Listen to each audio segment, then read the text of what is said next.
Shalom Bapak Ibu dan Saudara yang saya kasihi. Kiranya damai sejahtera yang dari Tuhan menyertai saudara-saudara sekalian, khususnya bagi jemaat GITC Palojati dimanapun saudara berada saat sekarang ini. Shalom. Pada tahun 2013 yang lalu, kami sekeluarga mengalami kecelakaan. Peristiwa itu terjadi ketika kami melakukan perjalanan dari Jambi ke Lampung, khususnya ke Tulang Bawang, Kartaraharja. Dalam peristiwa tersebut, Bapak Ibu dan Saudara, mobil yang kami kendarai bertabrakan dengan kendaraan lain yang ada di depan kami. Dan dalam peristiwa itu, saya mengalami luka di kepala, sehingga sedikit mengalami amnesia ringan. Istri saya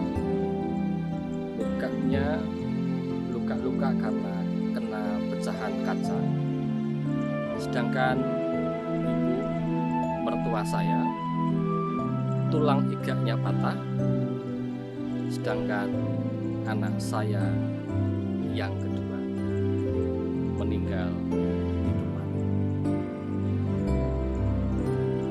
Peristiwa ini membuat hati kami sedih. Setiap saya mengingat, bahkan ketika melihat anak saya yang ada di foto atau peristiwa-peristiwa yang mengingatkan hal itu, saya merasakan kesedihan yang sangat luar biasa. Bahkan sampai saat sekarang ini, ketika saya ingat peristiwa itu, kadang-kadang air mata ini keluar. Bapak Ibu, saya dapat membayangkan bagaimana orang yang ditinggalkan dengan orang yang dikasihi, atau melihat orang yang kita kasihi mengalami peristiwa-peristiwa yang sangat memilukan. Dan saya bisa merasakan bagaimana perasaan orang-orang yang mengasihi Yesus pada waktu itu. Diceritakan di dalam Injil Lukas pasal yang ke-23 ayat 27 dan yang ke-28, dikatakan demikian: sejumlah besar orang mengikuti dia. Di antaranya banyak perempuan yang menangisi dan meratapi dia. Yesus berpaling kepada mereka dan berkata, "Hai putri-putri Yerusalem, janganlah kamu menangisi aku, melainkan tangisilah dirimu sendiri dan anak-anak." Jadi para perempuan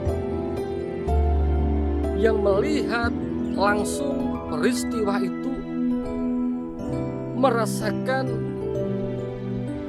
kehancuran yang luar biasa, kesedihan yang luar biasa ketika melihat Yesus yang dikasihinya disesah ketika melihat Yesus yang dikasihinya diludahi, mendengar banyak orang yang menghina, bahkan untuk memikul salib saja Yesus begitu merasakan tidak memiliki kekuatan apa-apa dalam hidup dan diri. Sehingga pada saat itu ada seorang yang bernama Simon dari Kirene yang diminta untuk membantu Yesus memikul salib yang begitu berat itu sampai ke atas bukit Golgota. Bapak, Ibu, dan saudara-saudara yang saya kasih,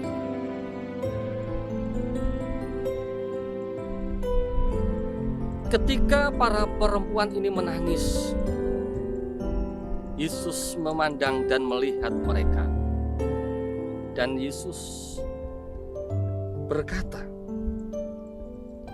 "Hai putri-putri Yerusalem, janganlah kamu menangisi aku, melainkan tangisilah dirimu sendiri dan anak-anakmu." Tangisilah dirimu sendiri dan anak-anakmu. Perkataan ini sebenarnya merupakan satu peringatan yang keras,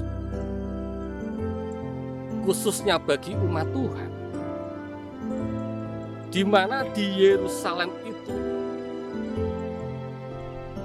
di tempat orang yang seharusnya percaya dengan sepenuhnya kepada Tuhan, justru menolak Yesus, justru banyak yang hidup dalam berbagai-bagai dosa. Yerusalem akan mengalami kehancuran, dan orang-orang Kristen pun yang hidup di dalam dosa juga akan mengalami kehancuran. Saudara, Bapak, Ibu semua yang saya kasih,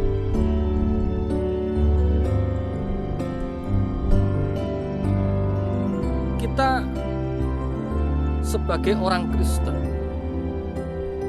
yang kadang-kadang banyak orang yang memang mengaku dirinya Kristen, dirinya percaya kepada Yesus, dalam praktek hidup tidak sedikit mereka yang dikuasai dengan perbuatan dosa. Dosa begitu menyenangkan untuk dilakukan. Jalannya kelihatan enak dan baik. Tetapi ketahuilah, dosa itu pada ujungnya akan membawa petaka yang besar dalam hidup dan diri kita. Ini juga menjadi satu peringatan besar bagi kita semua, Bapak, Ibu, dan saudara-saudara yang terkasih di dalam Tuhan kita Yesus Kristus.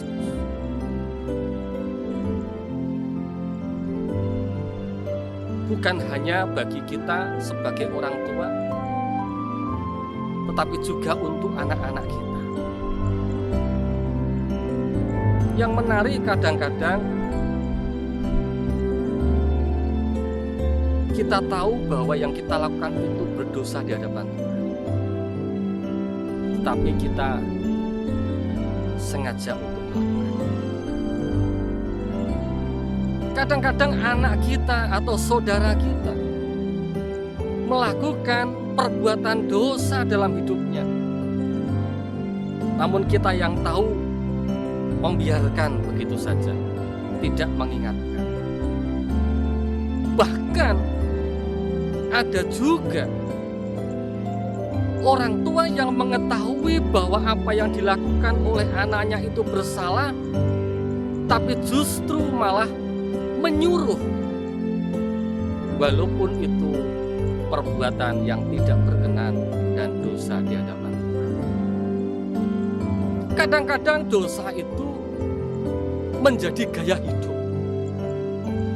Seakan-akan perilaku dosa itu menjadi sesuatu yang biasa terus kita lakukan, walaupun kita sendiri tahu bahwa itu tidak benar di hadapan Tuhan. Mungkin kita bisa menilai sendiri perbuatan dosa itu seperti apa, karena firman Tuhan itu banyak menyampaikan itu. Jika pada saat ini Bapak, Ibu, dan Saudara, kita memperingati peristiwa penderitaan dan kematian Tuhan kita Yesus Kristus,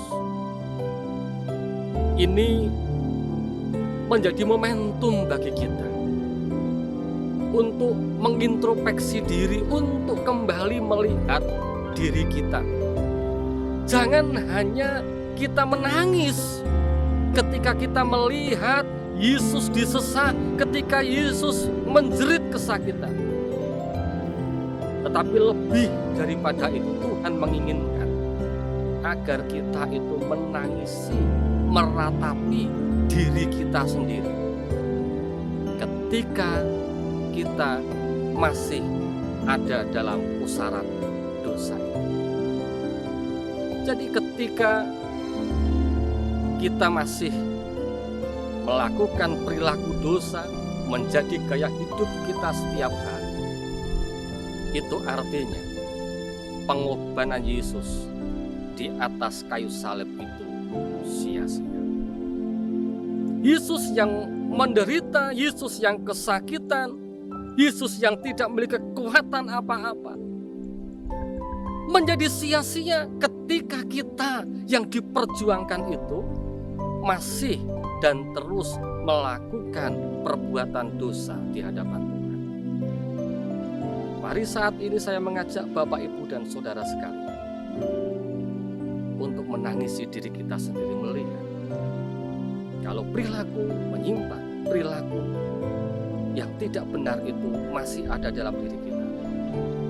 Kita ratapi, kita tangisi, bahkan anak-anak kita doakan supaya mereka kembali, supaya mereka lepas dari pengaruh-pengaruh dosa. Dan biarlah pengorbanan Tuhan di atas bukit Golgota tidak menjadi sia-sia, oleh karena kita berani hidup benar di hadapan Tuhan. Tuhan Yesus